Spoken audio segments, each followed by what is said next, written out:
It's ClandesTime.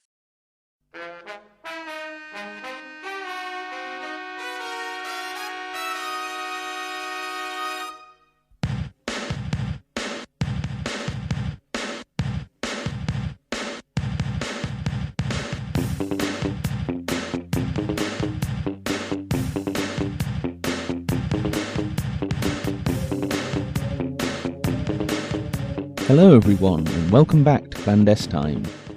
I am Tom Secker, coming to you from the grassy knolls of North Yorkshire, and this is episode 60, Homeland Season 5, Episode 2.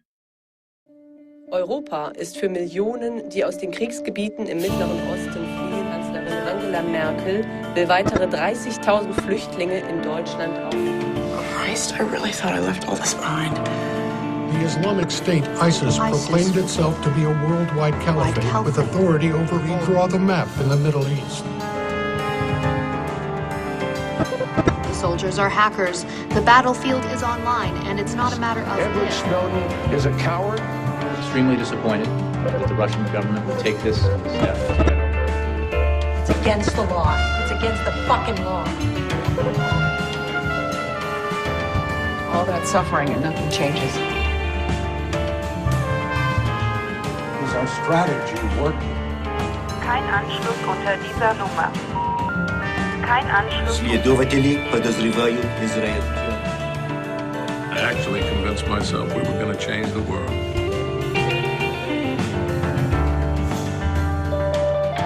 Carrie will never be free. Spend my life on the run and give up my daughter? I don't know how you live with yourself. I will fight you forever. It's after me. So many people, so much blood on your hands. As I've mentioned before on this show, for this 5th season of Homeland, Pearse and I are doing an episode-by-episode review. We did the first last week on Porkins Policy Radio, so this week it's ClandesTime's turn, and we'll continue to alternate throughout the season. I do recommend you watch the episodes of Homeland before listening to our reviews, but it is your choice. I also recommend that you listen to these review shows in order, in chronological order, as we'll be talking about some of the same themes and ideas throughout the shows. And our commentary will just make more sense, because we're building on what we said last week rather than just repeating ourselves, so I think you'll get more out of it that way. But without further ado, this is my conversation with Pearse on Homeland Season 5, Episode 2. Well, hello Pearse, it's great to be talking to you about Homeland once again. I guess this is the second of what will be a 12 or 13 episode review series that we're doing on Homeland this year. So, yeah, great to be back talking to you again. Yeah, absolutely. I've been looking forward to this all week. I'm really excited about doing the all, I guess 12 episodes. But yeah, it's good to be back. It's good to be back on ClandesTime. I don't know the last time I've been on. Oh, don't ask me that. I can't remember things like that. But yeah, I mean, this is a bit of a task that we've bitten off here, but I think it's a good one because if anything deserves a proper case study, it is Homeland, because it is a show that has so much going on in it. And this second episode even more so than the first. The first set a whole bunch of things up, but this second one really got the ball rolling with all of them. Something happened on all of these different plot strands that has really kind of moved it forward. It was very dense, very packed. Yeah. I enjoyed this one more. I assume it was the same for you. I enjoyed the second one more than the first, I reckon. Yeah, absolutely. I think that's going to be the rule of thumb with all of these episodes. They this one was just, as you said, it was more dense. It was more layered. There was a lot more going on. And stylistically, this is a very different season than the previous ones. And we've got these sort of like 3 separate yet obviously very intertwined storylines, where we've got, Carrie and who's ever after Carrie. Then we've got this sort of, Laura Poitras, Snowden storyline. And then we've got Quinn sort of going on a rampage. But all 3 of them are obviously, sort of intertwining with one another, and they're all very related. Whereas I guess in previous seasons, it was more sort of like, Carrie and Brody for three seasons. They're sort of on and off again relationship. Anyway, I guess those were a lot more sort of like relationship dynamic type seasons. And then of course the last, the season before this started to get more into the sort of real, hard geopolitics. And that's what I loved about this episode too, is they were really throwing in a lot of current events and a lot of geopolitics. And we haven't seen that quite as much in previous seasons. They've been sort of painting it with a more broad stroke. But in this, we get everything. We get, we get Daesh. they managed to throw in that name. Yep. We get Russia. We get a whole bunch of interesting things. Well, and correct me if I'm wrong, the first episode didn't have the title sequence. No. With the jazz music playing and the sort of weird dream sequence style. Yeah. It's like even beyond a Bond film style opening. It's even sort of more surreal and strange than that. I think it's actually a really beautiful piece of cinema that's kind of unlike any other kind of show title sequence I've seen. But in this one, I love them. Yeah, and in this second episode we got that, and it had everything in it. It had ISIS, had Snowden, had Russia. It was all piled on in there. Banning. Yeah. It had also this infamous ISIS map. That the media, trots around all the time, and it's, so ridiculous. Yeah, that map, never going to be a reality. Yeah. But, just to give people a rundown for those of you who haven't watched the episode, and if you haven't, you really should before you go any further with this review, but I guess some of you aren't going to anyway, so that's that. The German billionaire goes out to Lebanon on his humanitarian crusade to help these refugees from the Syrian war. There's a bit of argy-bargy. One suicide bomber gets shot. Another bomb goes off for reasons that were never really explained. It just kind of goes off. It all gets very hectic for a minute there. And we later find out that they weren't trying to kill the billionaire. They weren't trying to kill Otto Düring. They were trying to kill Carrie. Just in case things were going a little too well in Carrie's life for a moment. Yeah. Now she's got, who knows, Hezbollah, ISIS, the CIA, who knows, trying to kill her.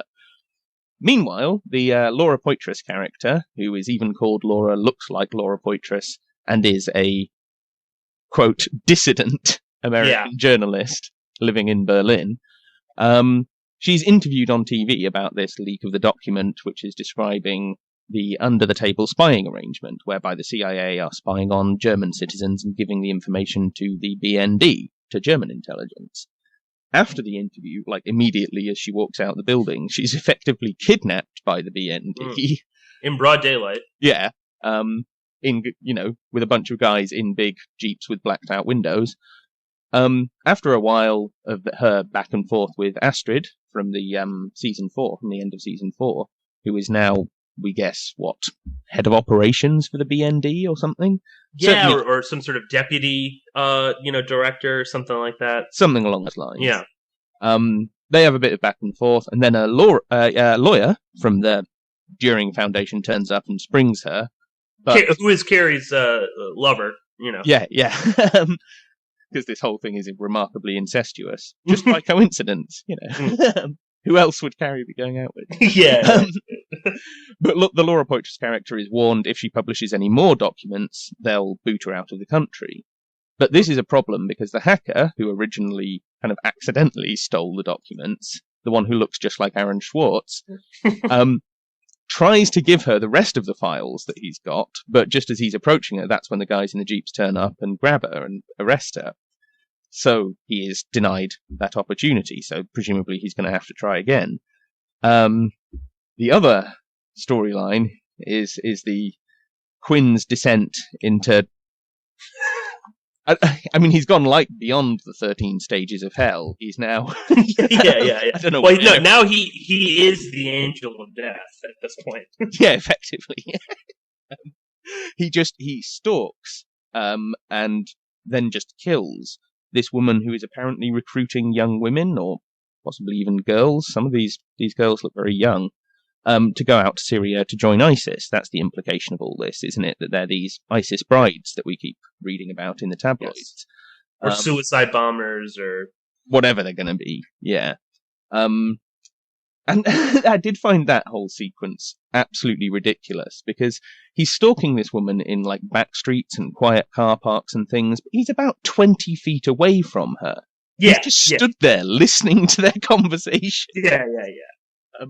It's like, you remember in season 4 when we had Saul in the airport?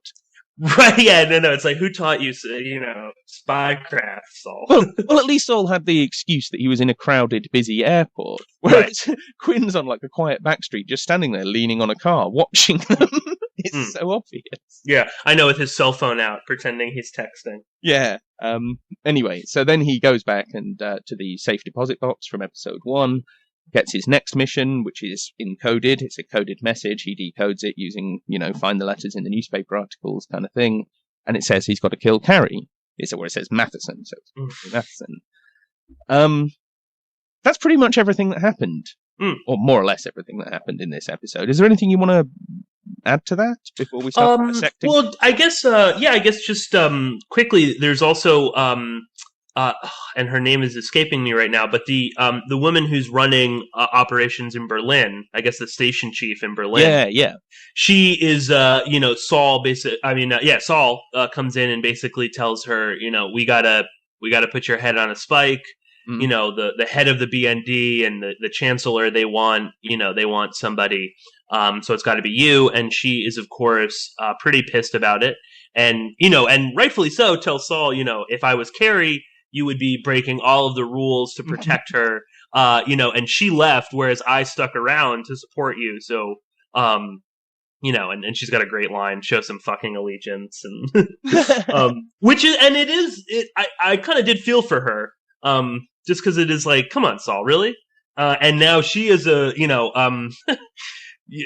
don't know, plotting with Dara Dahl to maybe give Saul the boot, or to at least I guess ban him from working in Germany.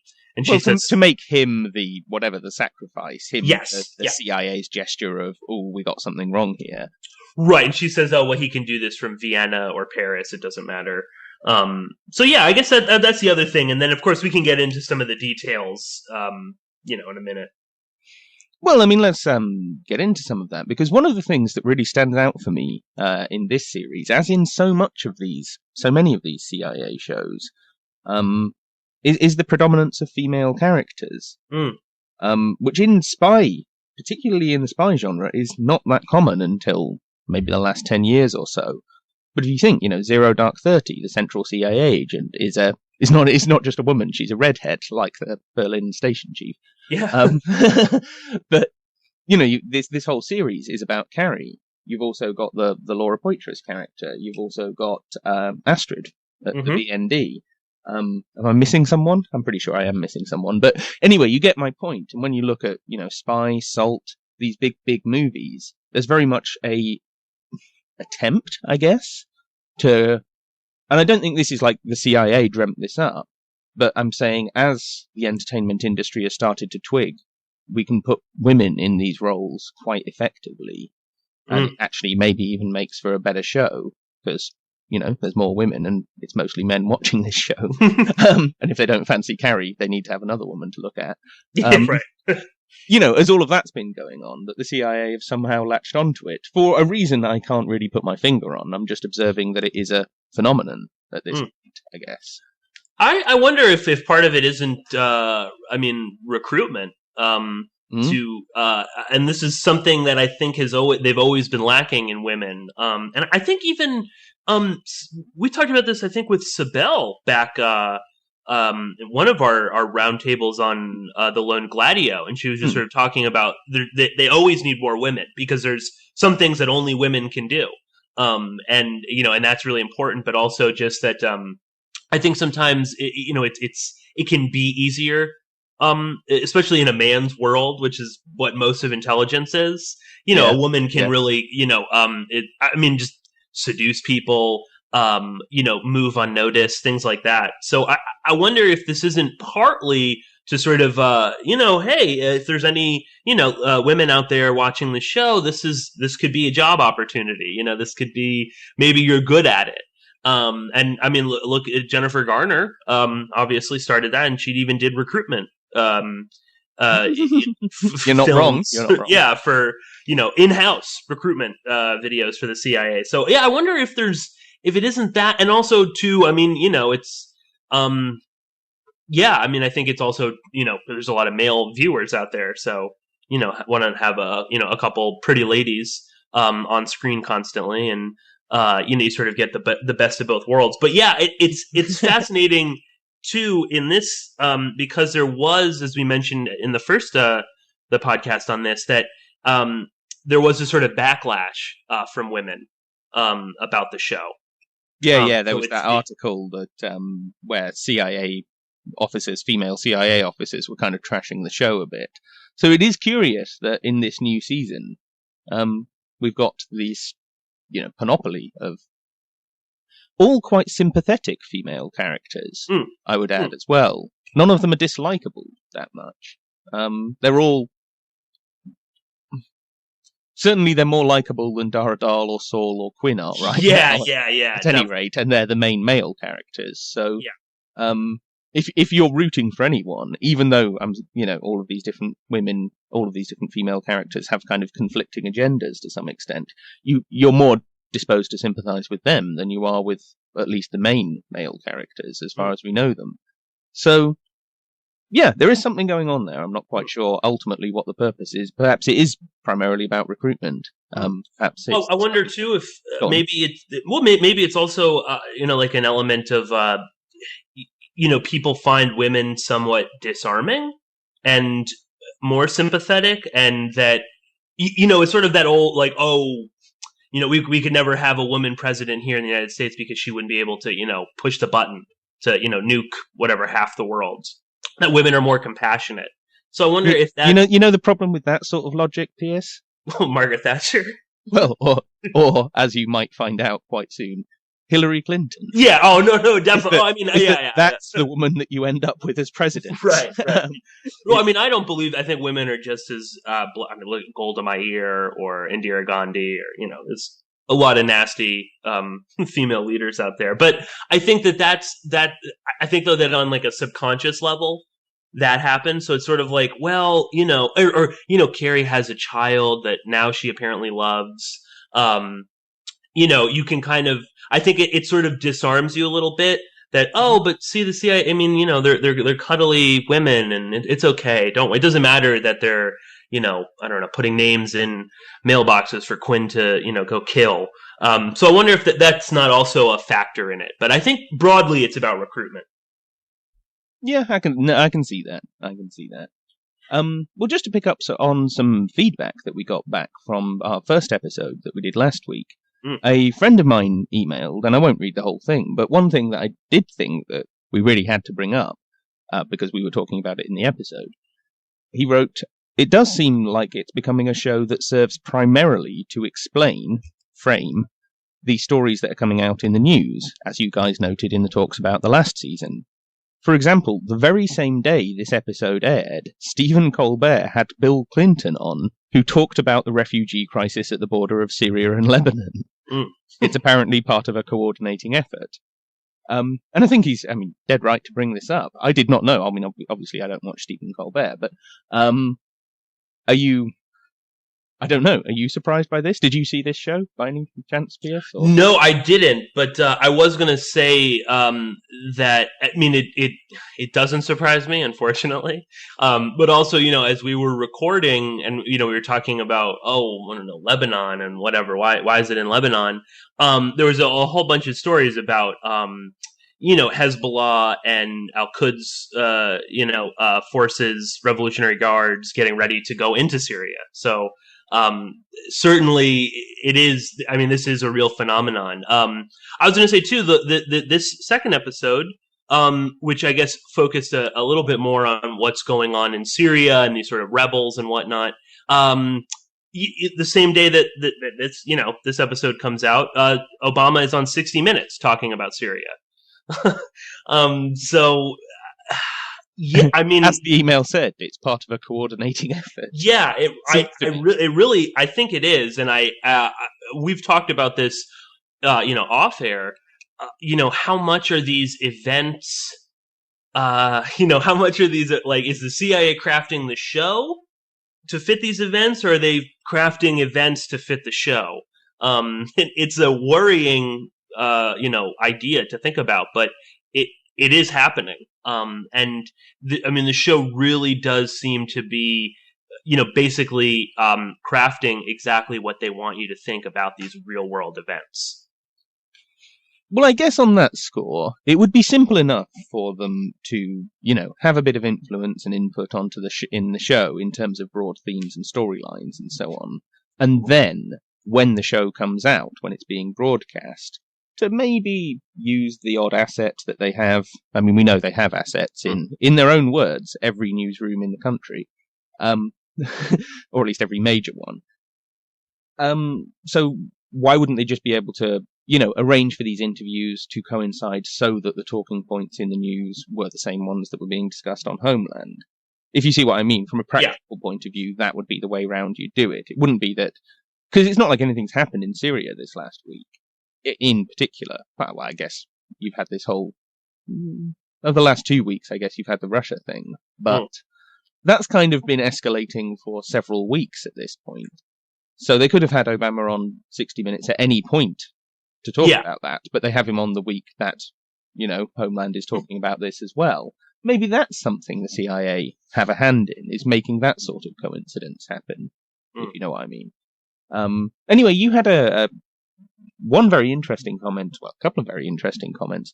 One about a story about the CIA spying in Greece during the Olympics. Yeah, I had a comment from Tenor, who wrote on Portkin's Policy Review a great, excellent long description. But he was basically, he was saying, I was surprised that you guys didn't reference this NSA CIA spying scandal in Greece that erupted, after the Olympics. And to be fair, I actually really didn't know very much of anything about this. It's when I read the comment, it sounded familiar to me. But yeah, it's actually really interesting because in a lot of ways, it does parallel what's sort of going on here, and is also sort of like a precursor to, what they're doing now in Germany. But and he linked to a James Bamford article in The Intercept.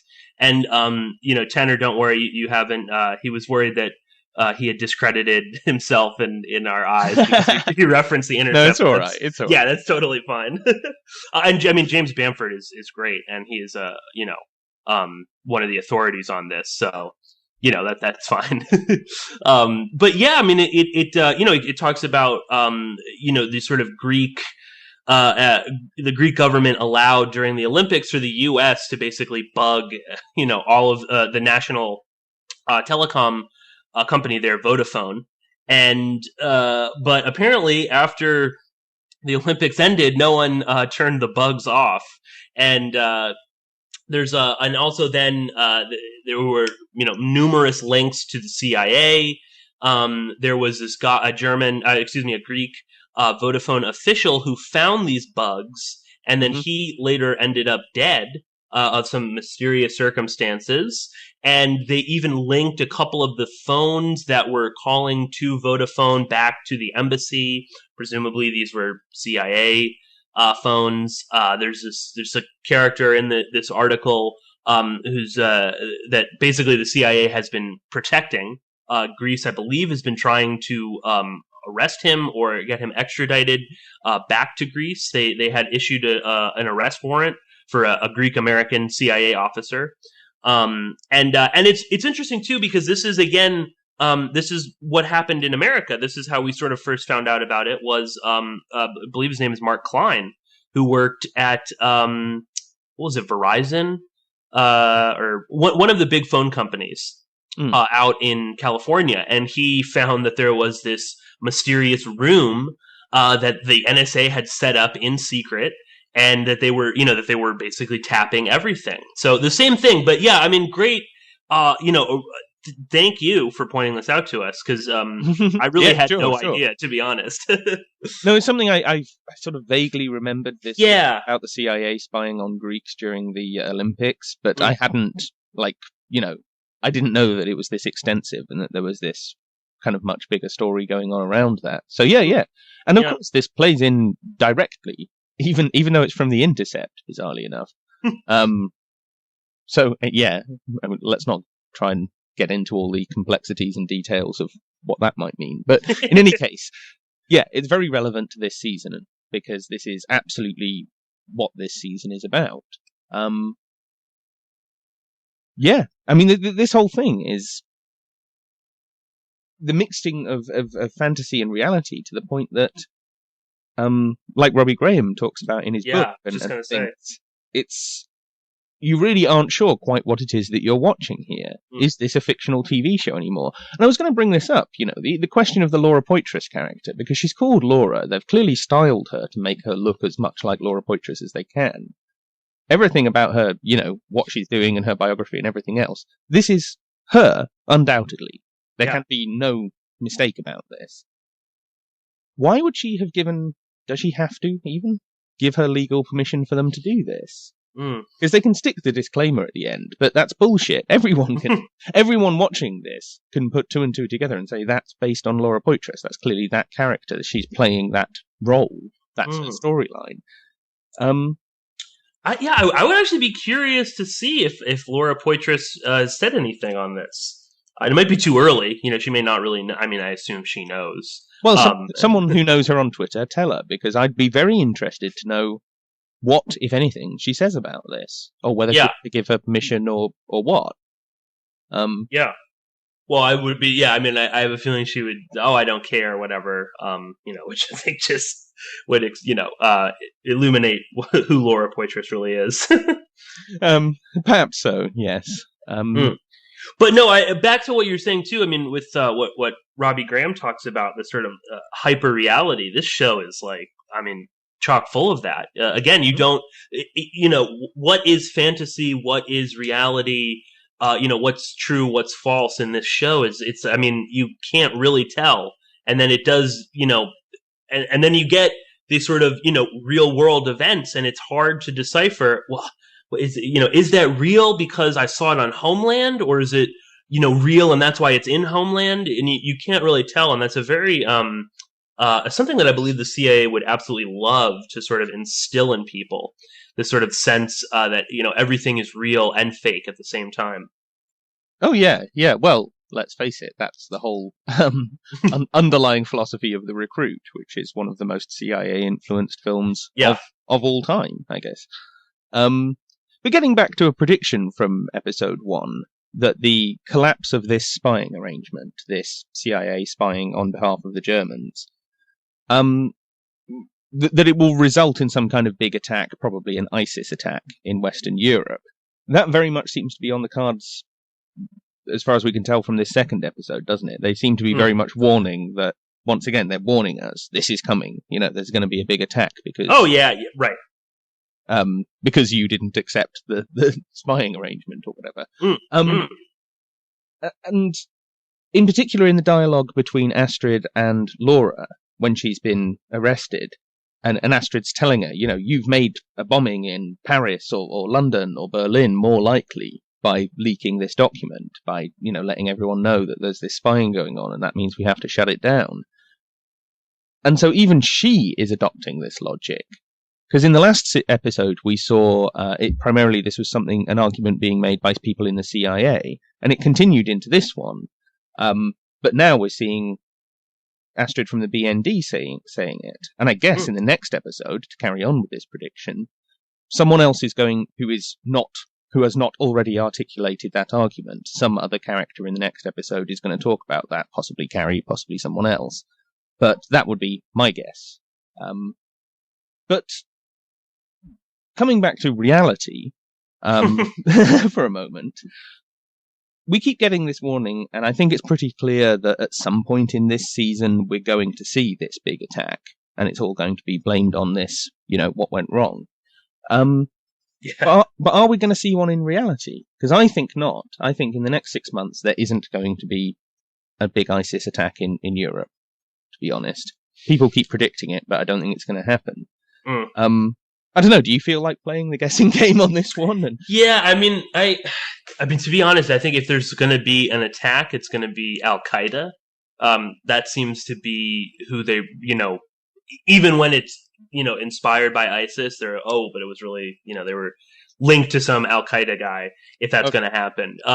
But yeah, I think, I don't think there's going to be something happening in Europe. I think that's, a bit of fear-mongering and a bit of this whole refugee crisis. In the show it will. Now, there could be something small. We could have... what we might see is a couple of foiled...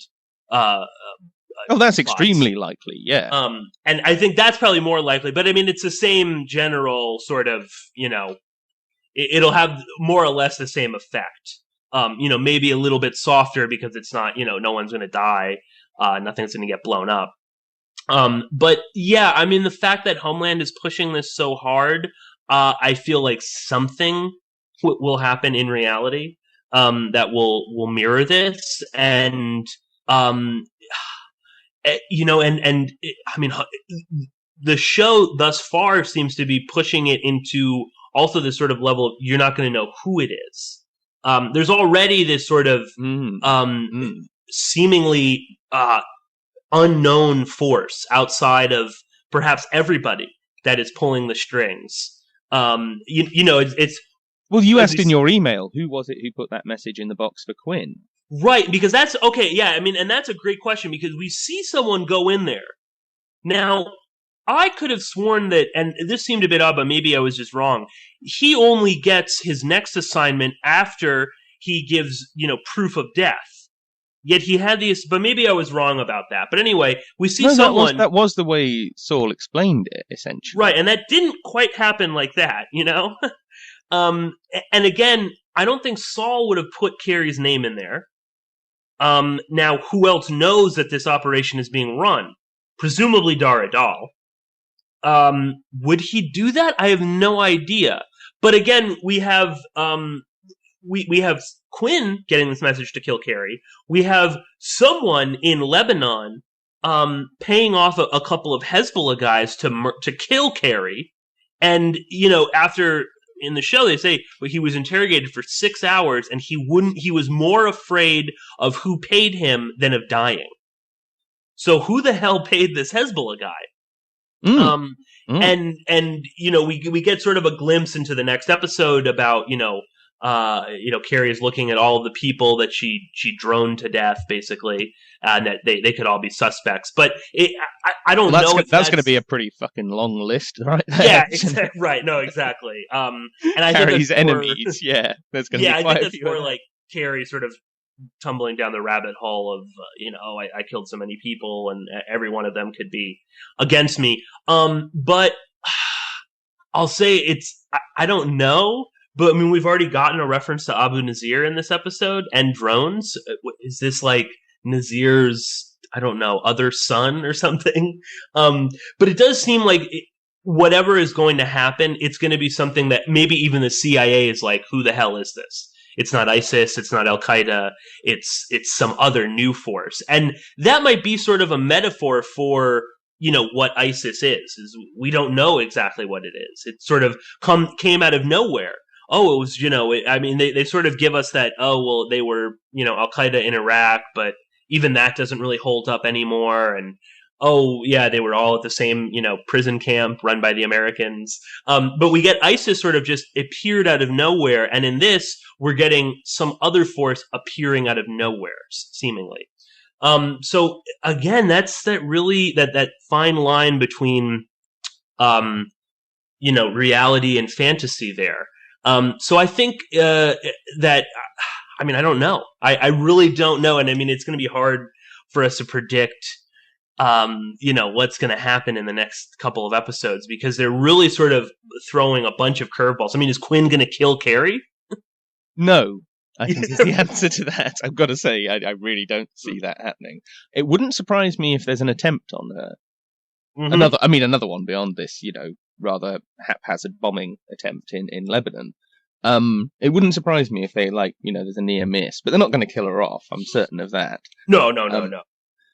But playing back into this, or even expanding on it, you're right to point out, this ISIS thing. No one's really sure what ISIS is at this point. there's this sort of idea that, they want to set up this Islamic State where they're going to start, beheading people all the time. And I'm like, there already is an Islamic State that beheads people all the time, and it's called Saudi Arabia. Right. And no one seems to get anywhere near as worried about that as they do about the prospect of ISIS setting up a kind of micro-Islamic State in eastern Syria. And you know what I mean? That because they're playing on those fears so well, of the kind of, I guess just the fear of the unknown, but also the fear of something that is there, but you can't put your finger on and draw a line around and identify and say, that's the problem, let's, do something about that particular thing. That when the fear is it has uncertain boundaries, it always plays on people. So therefore, it plays on people well, I guess is what I'm saying. Better than if you just say, it's this one person. People will only be so scared of that. Whereas if you say it's this sort of amorphous thing that's going to do something really, really horrible, that works well. It just does. So, just to expand on this, it shows how effective this whole hyperreality of TV, this technique works. That people are so wrapped up in the fear of something that hasn't happened yet that they're denying to themselves what they deep down must know. That there is this country called Saudi Arabia where they behead people constantly, and that quite possibly isn't even the worst thing that Saudi Arabia as a government does. But yet, of course, they're our allies. We sell them weapons. They sell us oil. Blah blah blah. So therefore, no one talks about it. We're not told that this is, a significant factor in what's going on in the Middle East. And of course, Saudi Arabia doesn't really exist in Homeland. They don't refer to it very often. No, we had a couple. I think in the first season, we have the Samantha Luthwaite character. She grew up in Saudi Arabia, and there's little references, but not to the state, not to the what it really is. Yeah, exactly. Of course. I mean, and speaking of the Islamic State of Saudi Arabia, I mean, this fear again. They're pushing it in the opening credits with this map of ISIS spreading across the entire globe. Saudi Arabia does that with and other Gulf states like Qatar. These little mosques that pop up. In Nigeria or in Mali, and they're getting tons of funding from Saudi Arabia, and then suddenly there's jihadists running around all of these countries. So it's that's a real problem, not ISIS, or some dipshit in wherever Germany, watching an ISIS video and deciding he's going to join up. That's not really ISIS spreading. But Saudi Arabia building, mosques all over the world, that is the Islamic State spreading. Well, it's building mosques, but, employing some of the most kind of extremist fundamentalist people to run these mosques. Yes, yeah. And with, CIA, diplomatic passports. Oh, usually, yeah, that sort of thing. The usual thing. In fact. But, I mean, another thing that certainly we picked up on in episode 1, and I think is just going to become more and more important as this season progresses, is, of course, Russia. Yeah. Because you mentioned this whole thing where the Berlin station chief is, they're trying to give her the elbow to try and pin the whole spying fiasco on her. And she's fighting back, saying, we've got to recall these assets from eastern Ukraine. And Donetsk, we get the... Yeah. And she says, and I'm the best person to, replace those assets, to find someone to pick them up. To pick up their roles. And then she makes that wonderful line about on the verge of World War III. Yeah. Even Saul has to say, you're kind of exaggerating. Yeah. I thought that was great. I thought that was a real and that's the voice of the CIA telling you it's an exaggeration. Well, I guess that's my question about that. Is of course it is absolutely an exaggeration, and if anything, the situation in Ukraine seems to have kind of is anything really. I mean, things there's still fighting going on there. There's still a struggle still going on there. I'm not for one moment denying that. But no one talks about it currently, as far as I can see. No, I think it's reached a sort of stalemate situation. Of sorts. Yeah, and I think that's probably ultimately what both sides want. I don't think that I don't really think the CIA wants to fight some sort of shadow war in eastern Ukraine with neo-Nazis and Islamic extremists, which is what they've been using. I don't really think that they want to do that forever. I think that they would rather perhaps a sort of low intensity conflict. And now, of course, even though Russia is more or less stabilized it, now it's sort of like now Russia has another Chechnya or Dagestan that they've got to worry about. And they've got to focus a lot of time and energy. They're going to start cracking down in eastern, Ukraine. It's going to look bad for them ultimately. So I think that's probably fine for the CIA. That's really all they wanted. I don't think that they want to have these sort of. No one wants to really go back to like the Soviet-Afghan War. I think it's just too expensive. It's too large, and it's too difficult nowadays to get away with that. There would be too many people pointing out this is all, some sort of shadow war being fought by the CIA. Whereas back in the, Soviet-Afghan war, you could kind of get away with it. And, Reagan will bring a bunch of mujahideen into the White House and, everything is hunky-dory. I don't think that they really want to do that. So that line I did take as, that's really the, CIA saying it's an exaggeration, like relax. That's not going to happen. No one really wants World War III, not even the CIA. And even looking at how it's written into the drama in this episode, it's all about, the only reason why Ukraine and this whole World War III nonsense gets brought up is because of some internal politics within the CIA. It's all relatively trivial. The real stuff in this season is, Syria, ISIS, and the whole Snowden / Aaron Swartz hack.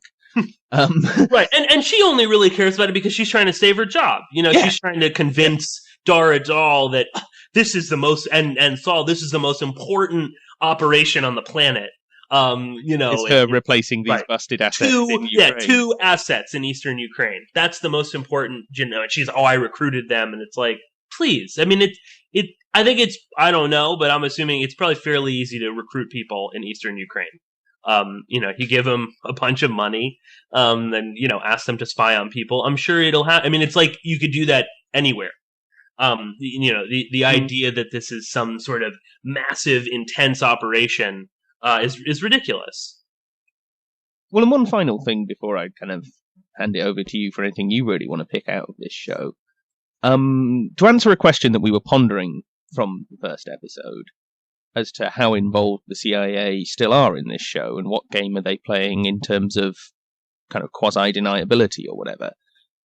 I think the answer is yes, to some extent. And curiously, at the end of this episode, we noticed the name of John MacGaffin, who is a former CIA Black Operations officer, a very senior one. I think he was number 2 in the Operations Directorate.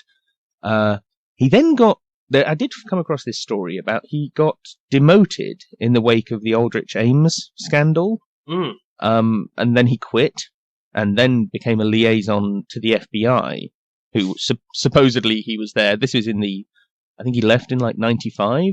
And then for the next few years, he was a liaison between the FBI and the CIA. Or at least he was working for the FBI as a consultant, trying to improve their liaisons and their relationship with the CIA. And then, of course, we got 9/11, so he obviously did a brilliant job there.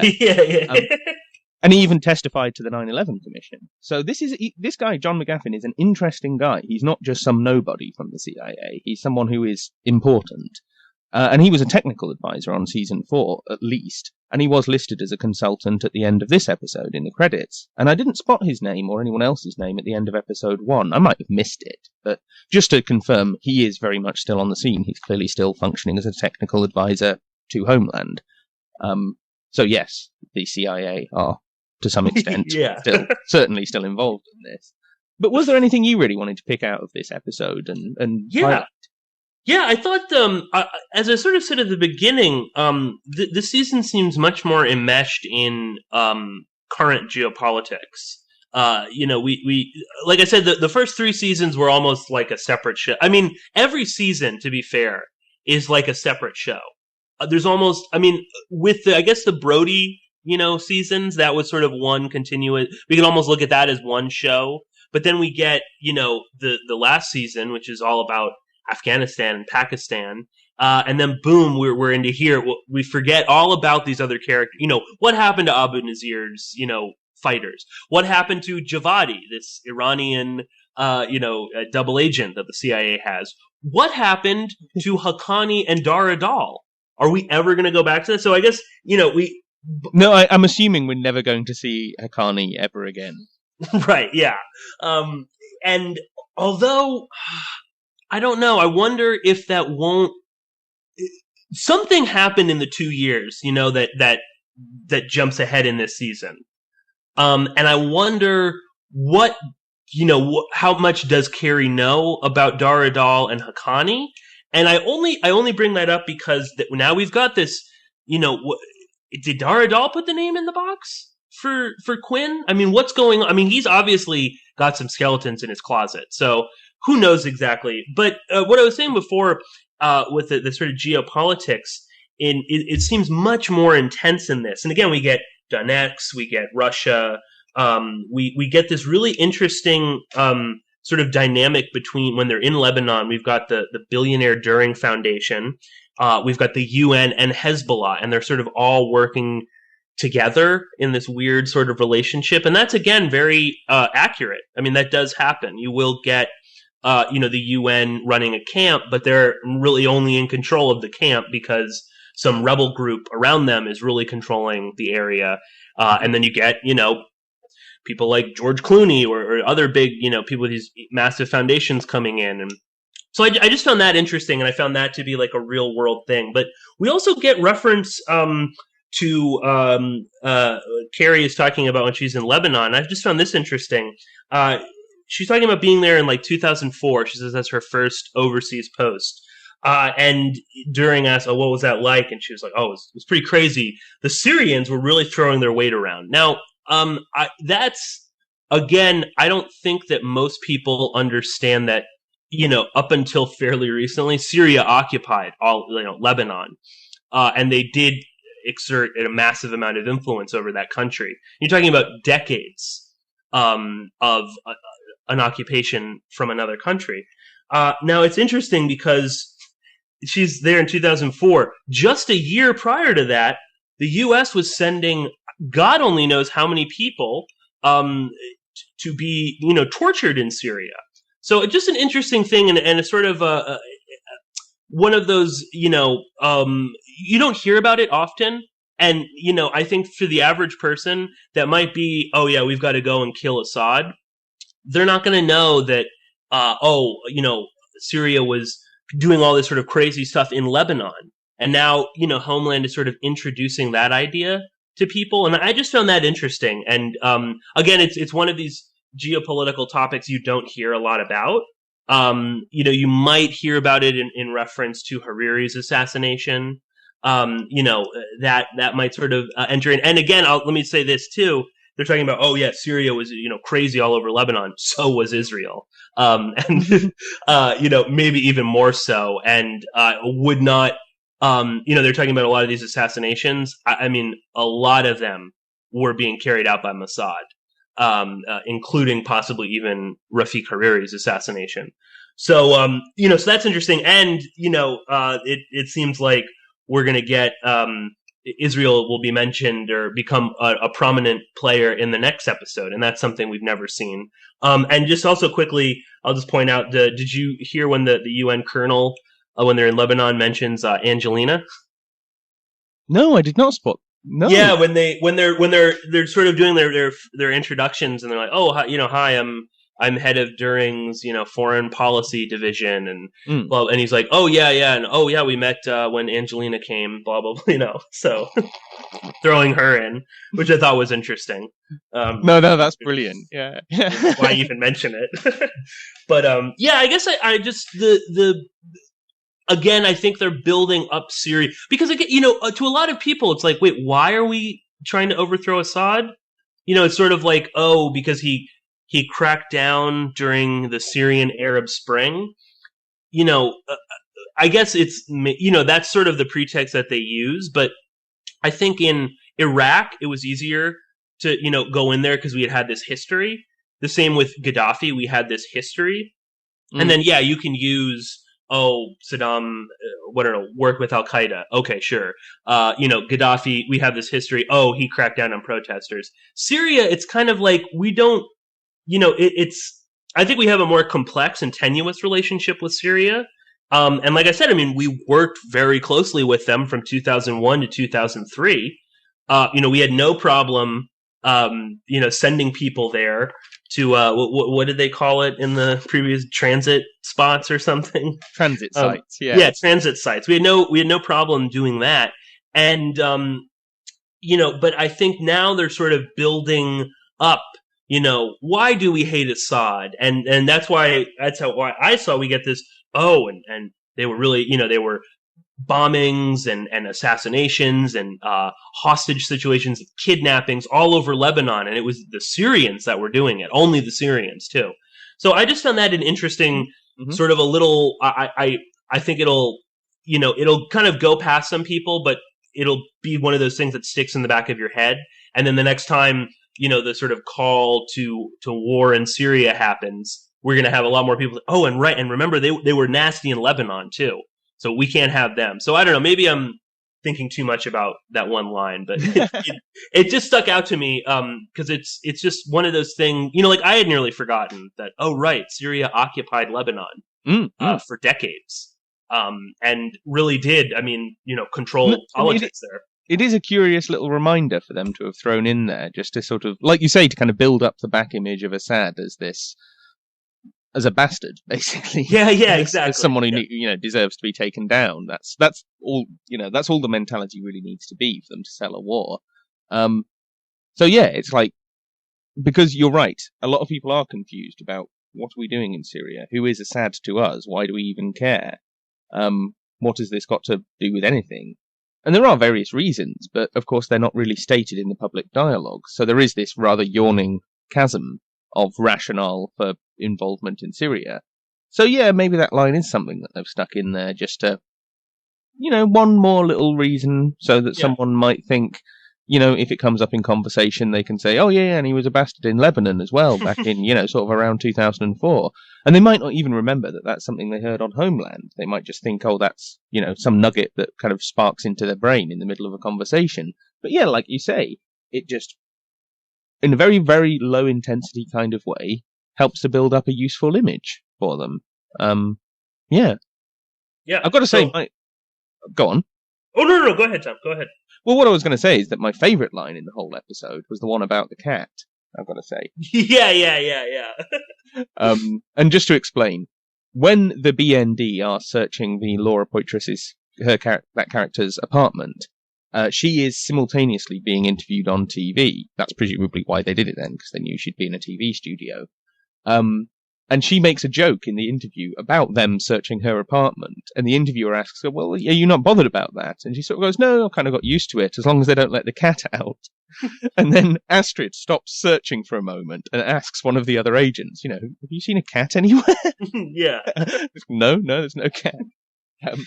Which I just thought was I know it's very silly, but it's a lovely little way in which a joke, bounces from a TV interview into a room and then affects, the conversation in that room.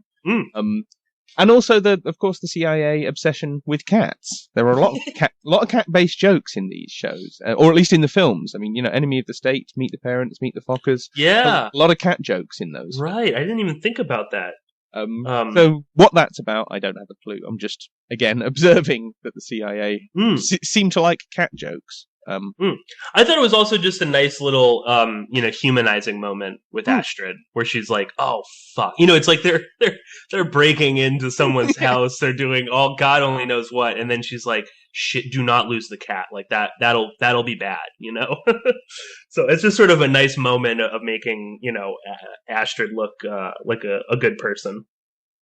Well, she, again, to go back, she is quite a sympathetic character, and I think that's one of the reasons why I like that moment, is because kind of the expression on her face, well, you're right, it was like, oh shit, is there a cat? Have we let the cat out? Yeah. Oh, I will mention one last thing, too, a line that I really liked, and I'm assuming we're going to get more of this sort of this hacker, I hope, And maybe we won't. Maybe he will be the most one-dimensional, greasy hacker who works at a sex club. But we get this line where they're watching Laura Sutton on TV, and he's like, "Oh, I've got to give her all the information. She's asking me." And again, it's like he has this whole moral code, and I guess they sort of introduced that where they're messing up the ISIS website, but it's sort of like, well, who are you really? Like, why do you? I mean, you literally stumbled onto the CIA stuff by accident. So whatever. But his friend says, look, she's on TV. She's getting rich off this. Why not us? And then he says, making money off sex. You make money off sex clubs. Information is free. But that both the whole, they're pushing this, again, linking, information freedom and sex, or that there's something dirty about what they do. It's like, yeah, we make money off dirty sex clubs, but, I've got to give everybody, the list of these Donetsk, spies that are working for the CIA. But also that line that she's getting rich, which I just found interesting because, of course, Laura Poitras is incredibly rich off of all of this. And it was just an interesting, little, I don't know if that was a nod to, she is getting rich or, but it was just something interesting I just thought of. Yeah, well, it is something we're going to have to explore more in future episodes, is exactly what are we supposed to make of this Laura character? Whose side are we on in that particular struggle? And therefore, whose side are we supposed to be on with Laura Poitras in real life? Because that whole Snowden thing, it is quite complex, the way that the opinions have been kind of divvied up on that one.